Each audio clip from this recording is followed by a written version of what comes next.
Shalom Bapak Ibu, Shalom semuanya. Saya berdoa kita semua dalam keadaan sehat sempurna dan tidak kekurangan dalam segala hal. Dalam rangka Paskah, khotbah video kali ini tentang Via Dolorosa. Selamat menyaksikan. Via Dolorosa. Sebenarnya hukuman mati yang lazim dilakukan oleh orang Israel adalah merazam dengan batu. Contoh, wanita yang tertangkap basah berzina diancam dengan hukuman razam. Stefanus mati martir dengan dirajam dengan batu.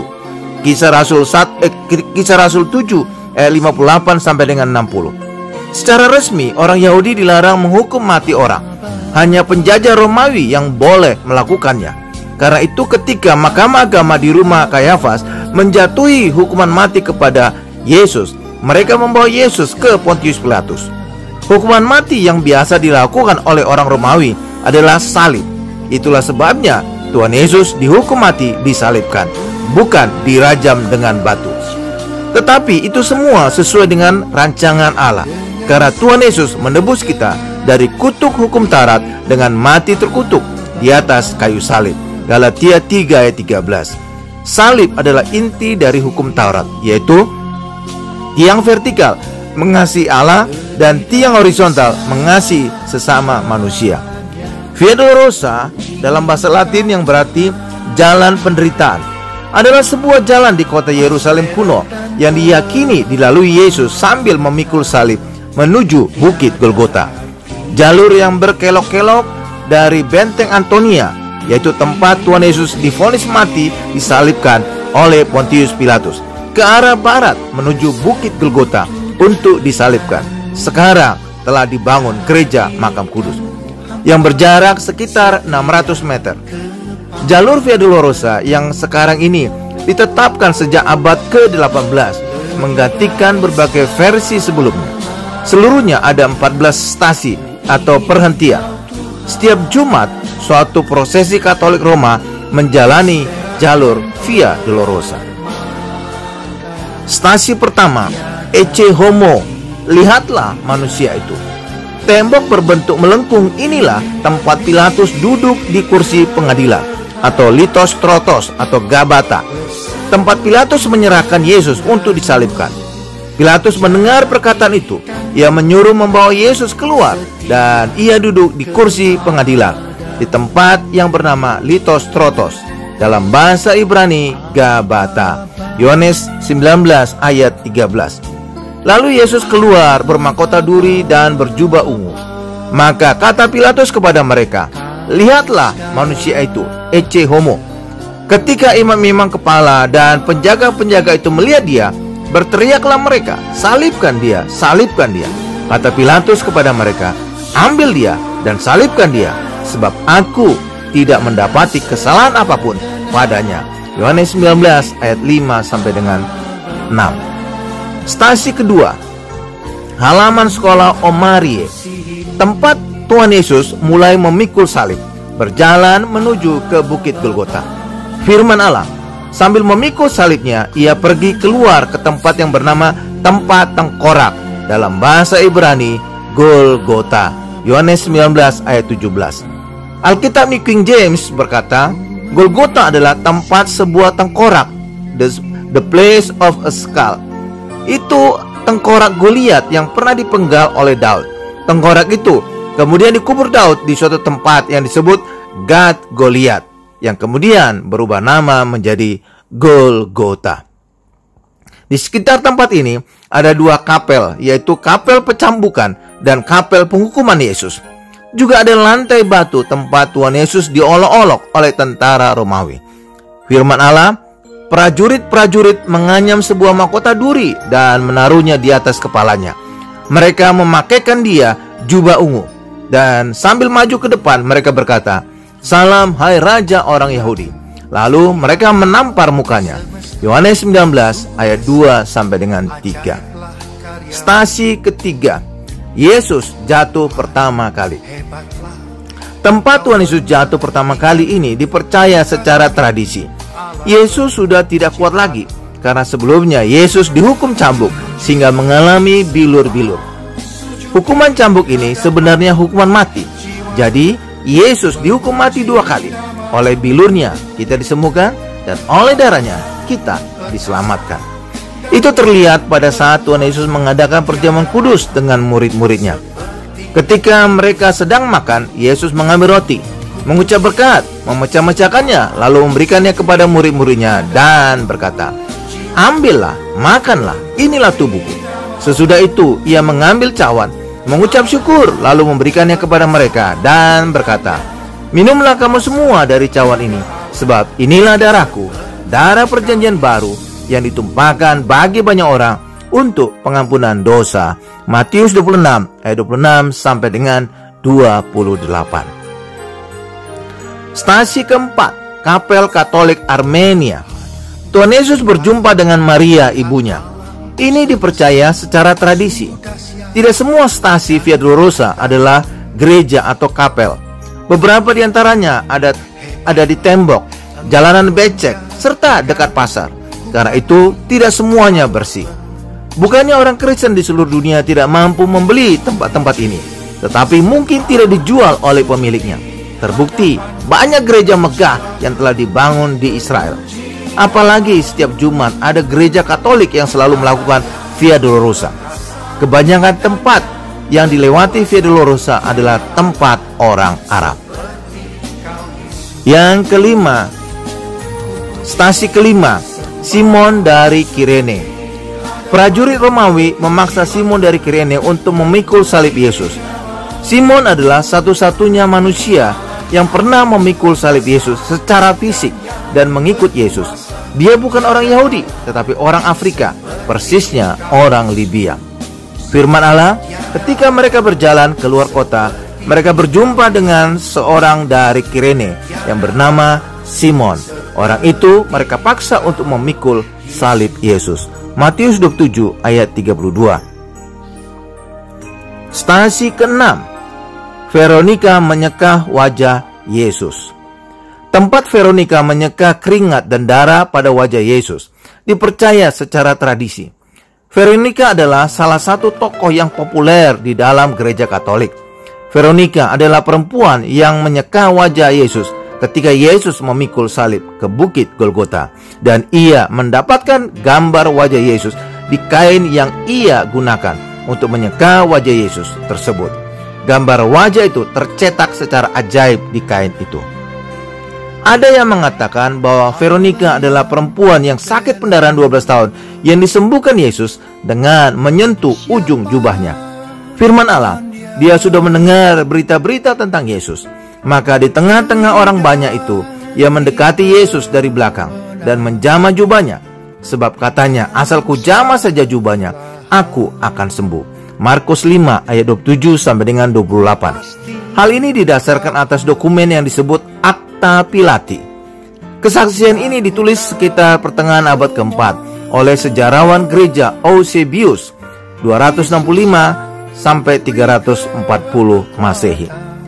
Di dalam dokumen itu juga disebutkan bahwa Veronika menjadi salah satu saksi yang meringankan hukuman Yesus di hadapan pengadilan Pilatus.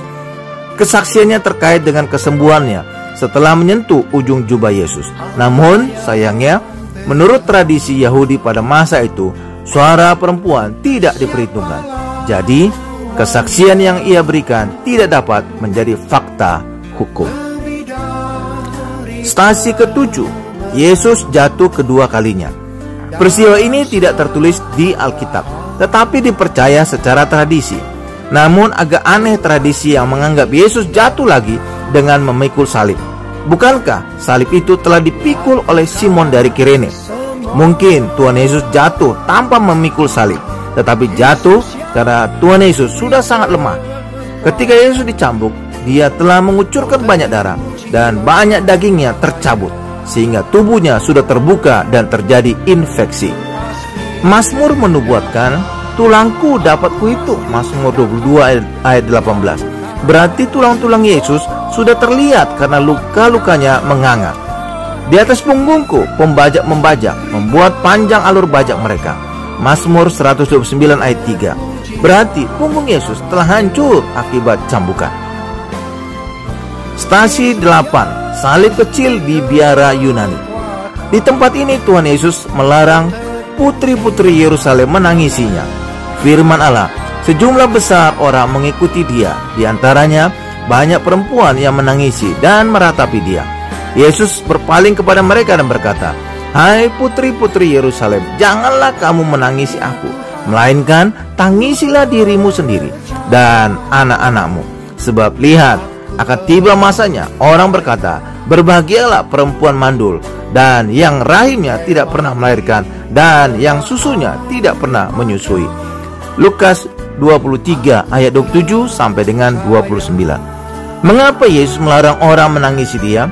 Karena penyaliban Yesus adalah rancangan Allah agar manusia bebas dari dosa dan kutuk, sehingga manusia tidak lagi menangis, tetapi menjadi penuh dengan sukacita. Tuhan Yesus menghapus dosa kita agar kita tidak lagi terpisah dari Allah, sehingga Allah selalu memelihara dan mencukupkan segala kebutuhan kita.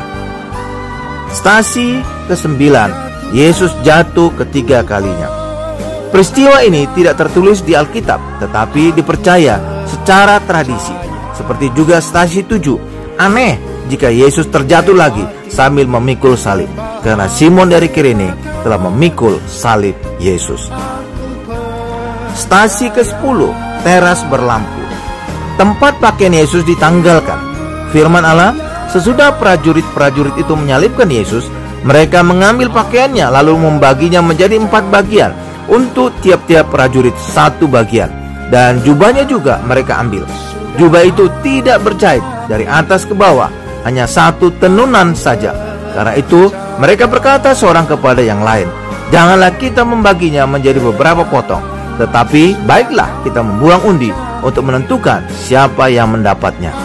Demikianlah hendaknya supaya genaplah yang ada tertulis dalam kitab suci, "Mereka membagi-bagi pakaianku di antara mereka, dan mereka membuang undi atas jubahku."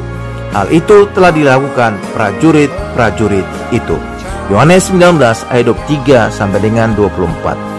Jubah Yesus ditanggalkan karena saat itu Yesus berdosa, karena telah menanggung segala dosa manusia. Seperti juga Adam dan Hawa telanjang ketika mereka berdosa.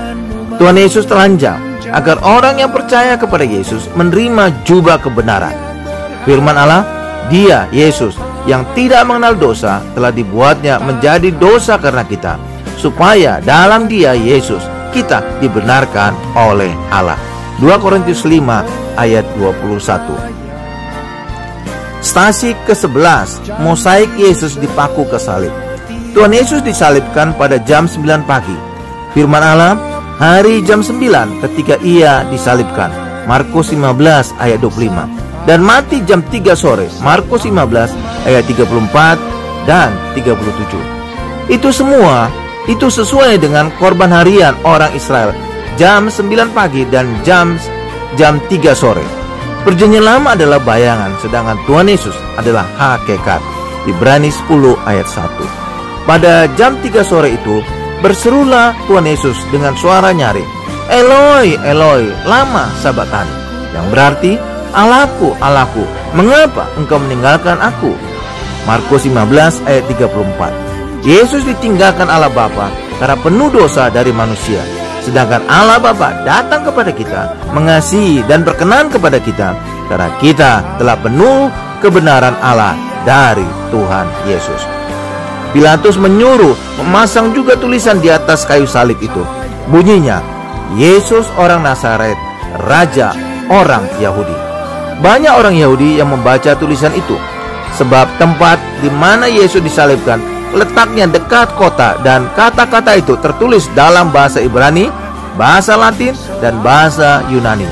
Yohanes 19 ayat 19 sampai dengan 20. Singkatan dalam bahasa Latin adalah Indri, yang banyak ditaruh pada salib Tuhan Yesus.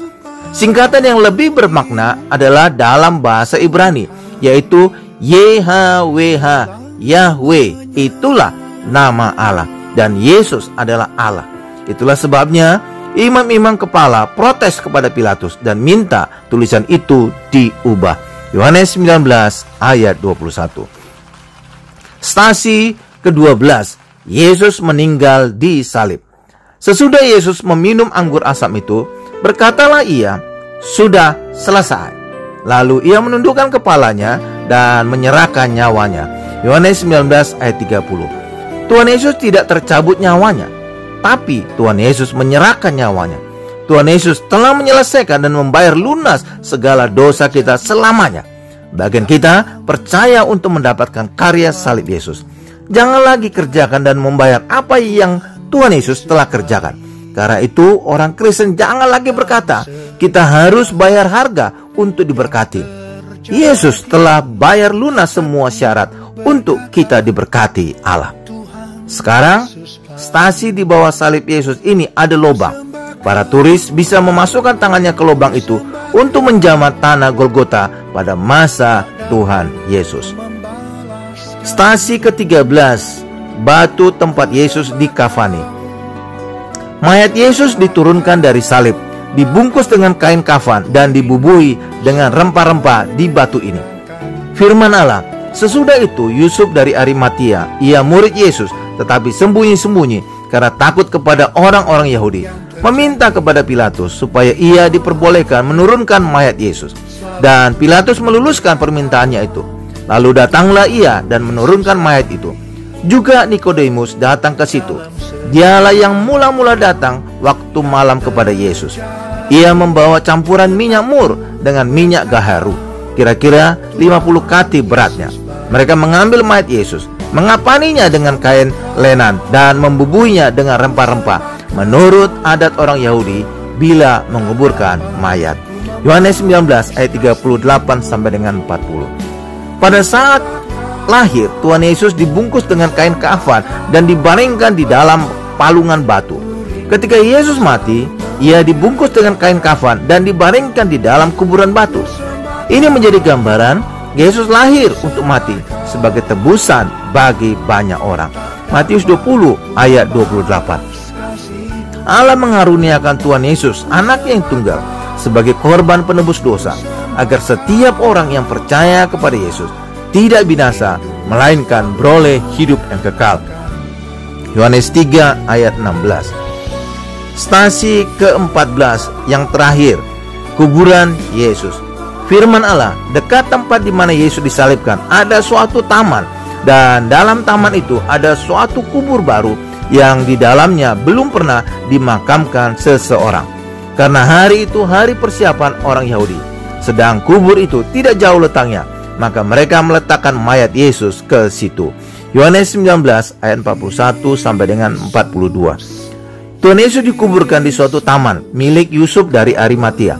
Ada dua tempat yang diduga sebagai kuburan Tuhan Yesus, yaitu pertama, di gereja makam kudus atau Holy Sepulchre, dan yang kedua, taman kuburan atau Garden Tomb. Yang terlebih dahulu dipercaya sebagai Golgota dan kuburan Yesus adalah gereja makam kudus. Tetapi beberapa abad setelahnya, Jenderal Gordon menemukan tebing berbentuk tengkorak yang berada di taman kuburan. Terlebih lagi disebutkan kuburan Yesus di sebuah taman. Gereja makam kudus tidak berada di sebuah taman. Demikianlah khotbah video tentang Via Dolorosa. Semoga khotbah video ini menambah pengetahuan dan meningkatkan iman Bapak Ibu kepada Tuhan Yesus. Tuhan Yesus memberkati.